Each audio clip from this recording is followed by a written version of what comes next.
9h30 et nous sommes en direct avec Philippe Capon, secrétaire général du syndicat UNSA Police. Merci de répondre à nos questions ce soir. On a vu les images de l'incendie de cette voiture de policiers ce matin en marge d'une manifestation qui était interdite contre la police. Que ressentez-vous ce soir ? Bonsoir. Aujourd'hui, une étape de plus a été franchie dans les violences à l'encontre des policiers.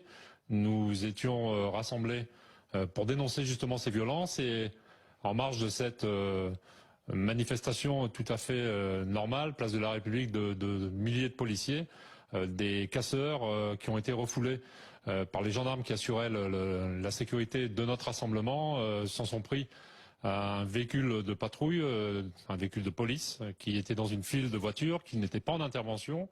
Et après avoir sorti, les occupants du véhicule ont incendié le véhicule en molestant nos deux collègues.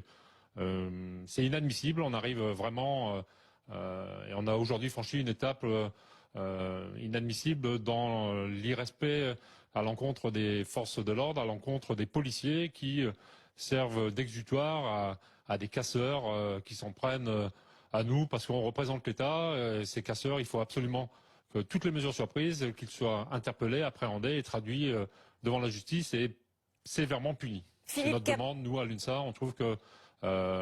Oui, mais justement, est-ce que les consignes que vous recevez ne sont pas assez claires? Est-ce que vous pensez qu'il y a d'autres méthodes pour mettre fin à ces violences et qu'ils ne seraient pas utilisées?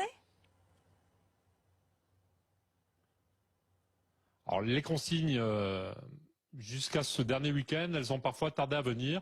Le ministre de l'Intérieur, M. Cazeneuve, a fait des déclarations très claires et très fermes ce week-end, après les incidents qu'on a pu connaître à Paris, à Nantes, à Rennes.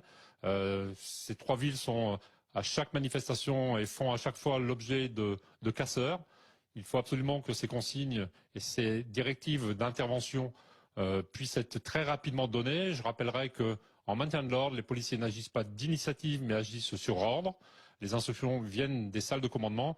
Il faut absolument qu'on puisse intervenir. Les casseurs sont très rapidement dans ces manifestations. Une fois qu'ils sont présents, il faut qu'on puisse intervenir, les interpeller et les traduire devant la justice. On s'est aperçu que certaines manifestations n'avaient pas fait l'objet d'interventions suffisamment rapides. On avait laissé les choses se dégénérer. Les casseurs s'en prennent à des bâtiments publics, s'en prennent à nos collègues policiers, aux forces de l'ordre, aux gendarmes. Et pour nous, c'est inadmissible.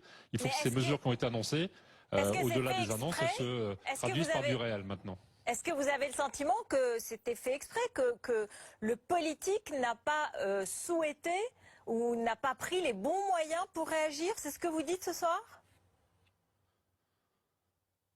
Non, c'est parce que je peux pas dire ça. On n'en est pas à cette situation. Il faut dire aussi que ces casseurs qui sont très organisés, dont on connaît l'origine maintenant, ce sont des casseurs qui sont issus des groupes d'extrême gauche, ont un peu désorganisé la gestion des manifestations telles qu'on a pu les connaître ces dernières semaines. C'est des casseurs qui arrivent par petits groupes, qui s'infiltrent dans les manifestations tout à fait normalement, tout à fait calmement, et qui se regroupent rapidement par 20, par 30, qui cassent tout, s'en prennent aux forces de l'ordre, disparaissent, reviennent un quart d'heure plus tard. Donc il a fallu aussi que les forces de police et les forces de l'ordre puissent s'adapter à tout ça.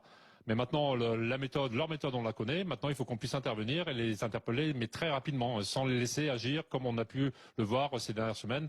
Et cette situation a généré un ras-le-bol de la part des policiers, des forces de l'ordre.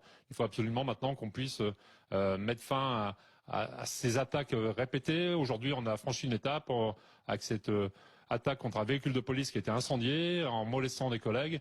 Halte à tout ça. Maintenant, il faut que les mesures soient très rapidement prises et données et que la justice fasse son travail pour condamner très sévèrement ces attaques contre les policiers, que ce soit su aussi, parce que on s'aperçoit que les condamnations ne sont pas forcément toujours connues. Nous, c'est notre demande aussi à l'UNSA qu'on puisse avoir très largement communication des condamnations de ces casseurs.